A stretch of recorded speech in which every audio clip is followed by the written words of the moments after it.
Hello viewers, welcome to my channel. This video is about introduction to pathology. Most of the second year MBBS students when they start studying pathology do not have any idea what pathology is all about. In fact, many of the MBBS graduates also do not know about various aspects of pathology practice. They get to know about it only when they opt for pathology in their PG course. Let us have a brief introduction to pathology in this video. Pathology is made up of two words, pathos and logos. Pathos means suffering and logos is study. So pathology is study of disease. Pathology is a bridging discipline between basic science and clinical practice. Pathology is a study of structural, biochemical and functional changes in cells, tissues and organs that underlie diseases. You need to have a basic knowledge of normal anatomy and physiology to understand pathology.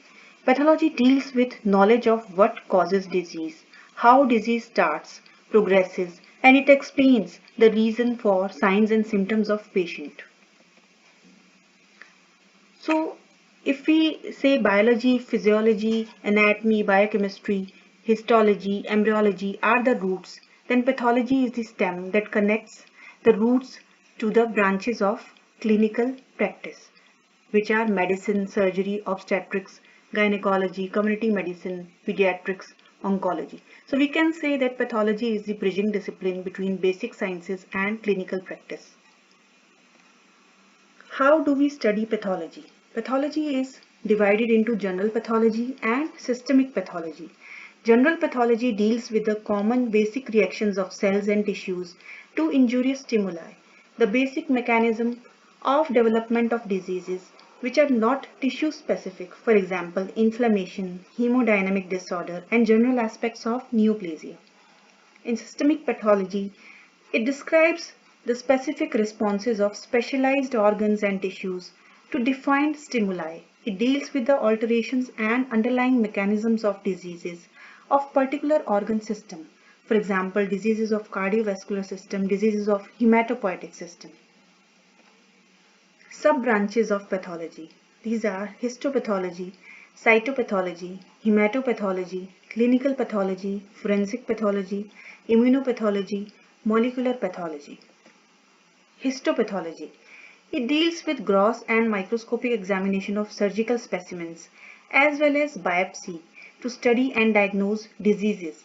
The tissue specimen is examined grossly. Representative sections are taken, which are then processed and very thin layers are cut, stained and examined under microscope. Histopathologists work closely with other clinical specialties. Cytopathology. It deals with the diagnosis of diseases by examining pathologic changes in cells. Specimens include fine needle aspirations from any body site, urine, CSF, body cavity fluids, and exfoliative cytology specimens, including cervical scrapings, bronchial brushings, sputum, buccal smear, etc. The most common use of cytopathology is the Pap smear to detect cervical cancer. Hematopathology. It deals with the study of diseases of hematopoietic system, including blood, bone marrow, lymph nodes, spleen, thymus, and other lymphoid tissues. Hematological tests help in diagnosis of anemia, infections, bleeding disorders, hematopoietic malignancies. Clinical pathology. It deals with the diagnosis of diseases based on laboratory testing of blood and other bodily fluids such as urine using the tools of biochemistry, microbiology, hematology and molecular pathology. A clinical laboratory has several sections: hematology, biochemistry, microbiology, urine analysis, serology, immunology. Clinical pathologist works in close collaboration with the medical technologists. Forensic pathology.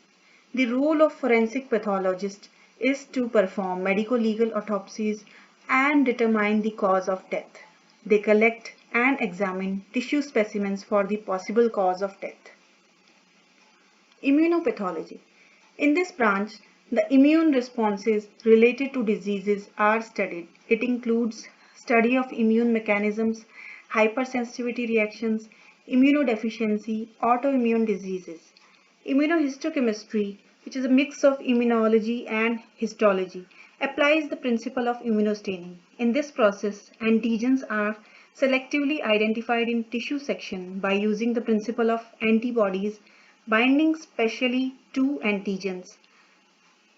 The antibody-antigen binding can be visualized in different manners using the antibody labeled with enzyme or a fluorescent dye. The common application of immunohistochemistry is that it helps in analysis of tumors of uncertain origin. Similarly, immunocytochemistry applies the principle of immunostaining in cytological preparations. Molecular pathology. Molecular techniques have become integral part of the practice of surgical pathology. Molecular and genetic approaches are invaluable in two areas of surgical pathology: oncology and infectious diseases. They help in definitive diagnosis and classification of neoplasms based on specific mutational profiles.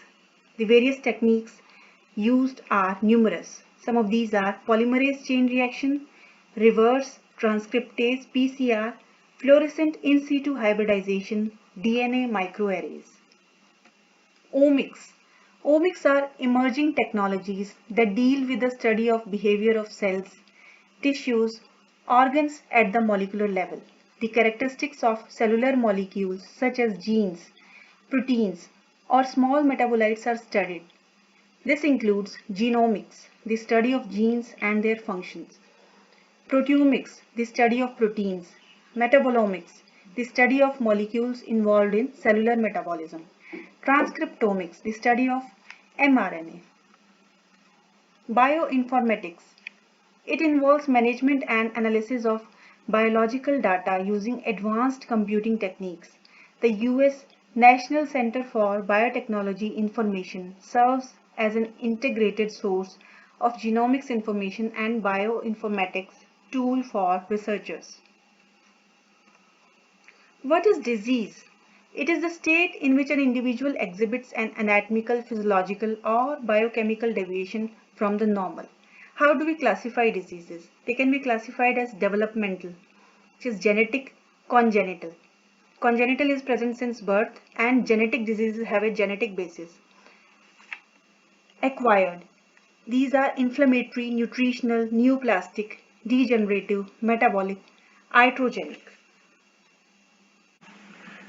What should we know about a disease? Its definition, epidemiology, etiology, pathogenesis, morphology, functional consequences, management, prognosis, prevention. So pathology deals with these four aspects: etiology, pathogenesis, morphology, and functional consequences. But nowadays, pathology is not restricted to these four domains. It plays an important role in management, prognosis, and prevention. Few terms are there: personalized medicine, precision medicine, and pharmacogenomics. Personalized medicine deals with treatments and preventions uniquely based on genes. Precision medicine identifies approaches based on genetic factors, environmental factors, and lifestyle. Pharmacogenomics, it is a combination of pharmacology and genomics. It studies how genes within the tumor as well as outside affect a person's response to particular drugs. It deals with development of effective, safe medications and doses that are tailored to variations in a person's genes. Cellular basis of disease. This concept was given by Rudolf Virchow, the father of modern pathology. All diseases start with molecular or structural alteration in cells. We begin pathology by studying the causes, mechanisms, morphological and biochemical correlates of cell injury. Because all organ injury and ultimately all the clinical diseases arise from derangements in cell structure and function. So the aspects of pathology are: first is etiology, cause of the disease; second is pathogenesis, the biochemical and molecular mechanism of its development; third is morphologic changes, the structural alteration induced in the cells and organs of the body; and fourth is clinical manifestations, the functional alterations and clinical consequences of the morphological changes. Etiology, which is study of the cause of a disease. An etiologic agent, it is a factor, for example, bacteria, virus, which is responsible for lesions or a disease state. Predisposing causes of disease. These are the factors which make an individual more susceptible to a disease. For example, damp weather, poor ventilation, etc. Exciting causes of disease. Factors which are directly responsible for a disease. For example, hypoxia, chemical agents, etc. Pathogenesis. Study of pathogenesis is one of the main domains of pathology. It refers to a sequence of biochemical, molecular, and cellular events in response to etiologic agent from the initial stimulus to the ultimate expression, which is morphologic and clinical manifestations of the disease. Morphologic changes. The morphologic changes refer to the structural alterations in cells or tissues that are either characteristic of the disease or diagnostic of the etiologic process. The study of morphologic changes remains an integral part of diagnostic pathology.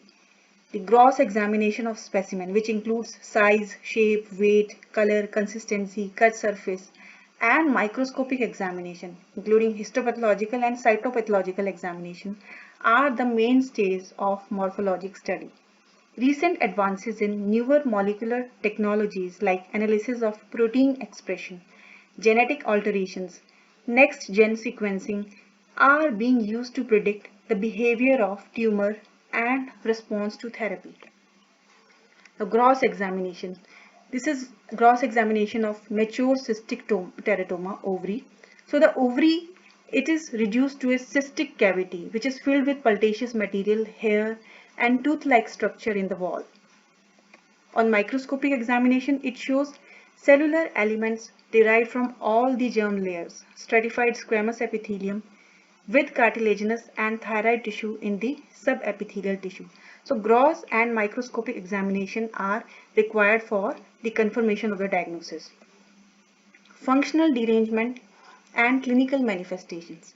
The nature of the morphologic changes and their distribution in different organs or tissues influence the normal function and determine the clinical features, which are in the form of symptoms and signs, course and prognosis.